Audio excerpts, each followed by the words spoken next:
Halo, assalamualaikum. Apa kabar teman-teman? Semoga sehat semua ya, guys. Balik lagi di channel Wonder Cruiser, channel yang membahas mobil-mobil second lawas yang sudah tidak keluar lagi di dealer mobil baru. Nah, teman-teman, masih dengan Honda Jazz GK5 ini, teman-teman ya. Kalau kalian belum nonton episode sebelum ini yang membahas 3 alasan atau 3 hal yang bikin kalian harus beli mobil ini. Kalau kalian punya duit 180 sampai 220 jutaan, kalian bisa nonton nanti di kolom deskripsi saya kasih linknya teman-teman ya. Nah, sekarang yang akan kita bahas itu adalah kekurangannya atau 3 hal ya. 3 hal yang bikin kalian harus pikir ulang untuk beli mobil ini kalau kalian tidak bisa mengkompensasi kekurangan dari mobil ini, teman-teman ya. Oke, kita bahas kekurangan pertama. Ini kekurangan sebenarnya sepele banget, nggak terlalu ngaruh buat sebagian orang, tapi buat saya ini ganggu banget. Dan ini kayak bener-bener Honda itu ngasih spek yang di bawah pendahulunya ya. Kalau Jazz GE8 kita tahu rem belakangnya itu dikasih disc brake. Kenapa Jazz GK5 dikasih rem tromol? Lihat, wah ini bener-bener Honda ini kayaknya pengen tetap punya untung gede dari mobil ini, teman-teman ya. Udah harganya dulu mahal ya. Ini harganya dulu tuh Jazz ini lumayan mahal, teman-teman ya. Dan anehnya malah remnya gitu ya. Maksudnya faktor yang menambah tingkat kesportian mobil ini malah dihilangkan, teman-teman ya. Disc brake belakang ini kok anehnya malah dihilangin gitu loh. Ya emang sih dia ditambah fitur-fitur lain di sektor lain gitu, tapi kenapa gitu loh. Ini kan vital ya untuk mobil yang punya nafas atau aura sporty seperti Jazz ini. Harusnya tetap ada dong gitu ya. Jadi yang sangat saya sayangkan itu adalah rem belakangnya tromol. Nah, mungkin kalau kalian velgnya masih standar kayak gini, oke lah, mungkin nggak terlalu kelihatan dan orang pun nggak akan aware dengan rem tromol ya.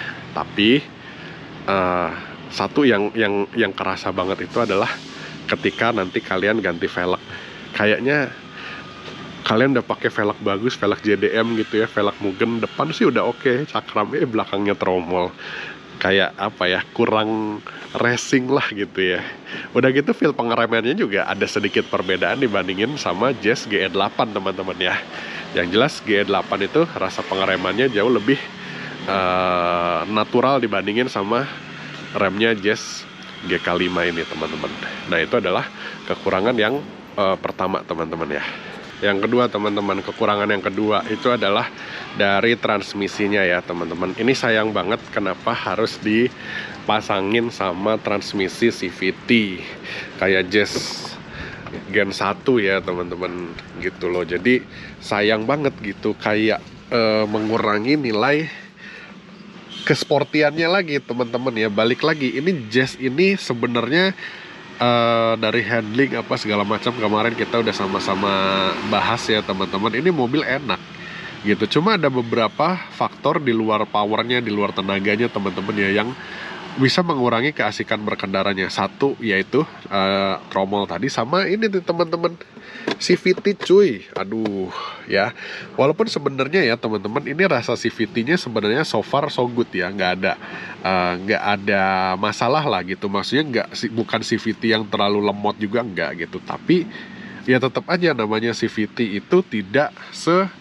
asik matic konvensional gitu, teman-teman ya. Jadi saya rasa harusnya mobil ini paling cocok ya, teman-teman, dikasih pasangan sama transmisi otomatis konvensional 4 atau 5 speed lah gitu, kalau menurut saya, teman-teman ya. Tapi balik lagi lah, kalau misalkan kita ngomongin efisiensi atau apa gitu ya, mungkin emang benar CVT lebih baik gitu ya, dan lebih halus juga jelas gitu. Jadi dia nggak bisa ngasih rasa berkendara yang jauh lebih smooth dibandingin pendahulunya, betul. Tapi ya sekarang kita beli mobil dengan logo ini, apa sih yang kita cari? Kita kan cari sportinya, teman-teman ya. Kita cari nafas dari Hondanya itu, yang mana Honda itu selalu identik dengan mobil-mobil yang sporty gitu. Jadi ya ini adalah salah satu kekurangan yang menurut saya sangat saya sayangkan kenapa harus ada di mobil ini. Ini padahal kalau dia dipasangin sama Matic konvensional yang biasa aja teman-teman ya, wah, almost perfect lah.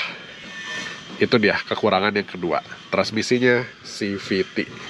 Oke teman-teman, kekurangan yang ketiga ya. Nah, ini adalah kekurangan yang menurut saya jadi ciri khasnya Honda teman-teman ya, terutama Honda yang kelas ini teman-teman ya, Honda entry level lah gitu. Bahkan sampai Honda mahal juga sebenarnya kekurangan ini tuh masih kerasa ya. Apa sih kekurangannya?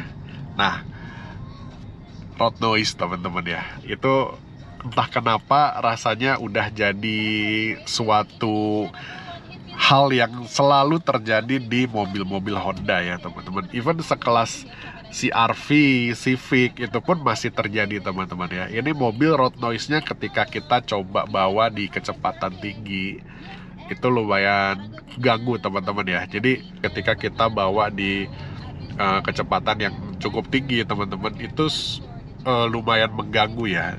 Jadi suara bising dari ban itu benar-benar masuk ke kabin ya. Ditambah kekedapan kabinnya juga saya rasa ini kurang kedap ya. Itu adalah kekurangan yang bikin mobil ini tuh kenyamanannya tuh berkurang teman-teman ya. Saya jalan di kecepatan 60 km per jam, jalanan mulus halus kayak gini, kalian bisa dengar sendiri nih ya road noise-nya nih.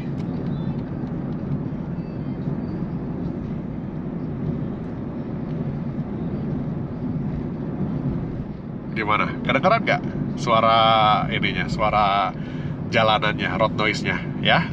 Ini padahal kondisi bannya masih tebal, masih apa ya, bukan ban yang udah mau habis. Itu biasanya kan memang lebih berisik ya teman-teman. Tapi ini ban masih bagus, kondisinya masih oke, masih tebal bannya juga,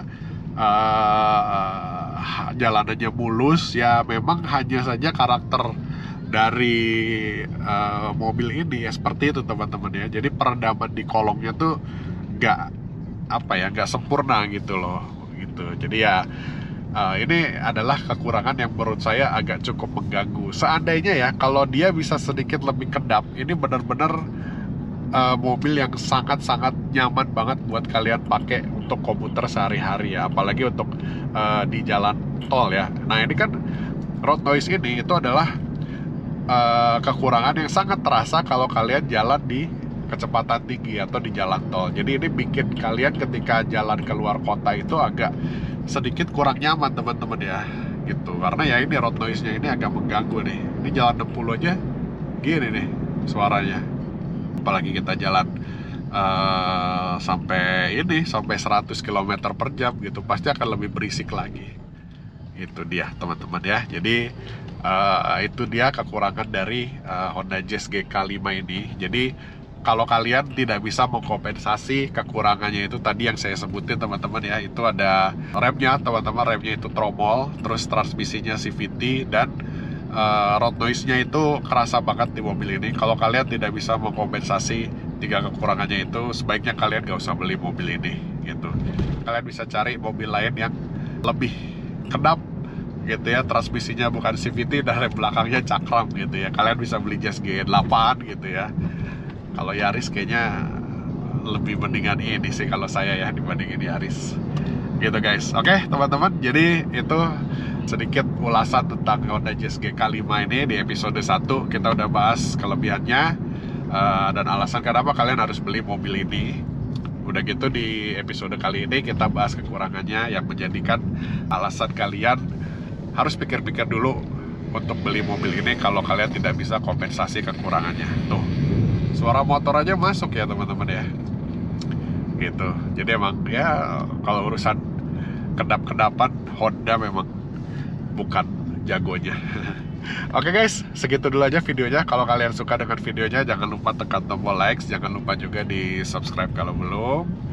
Sampai ketemu di video berikutnya. Sehat-sehat selalu semua teman-teman. Assalamualaikum warahmatullahi wabarakatuh.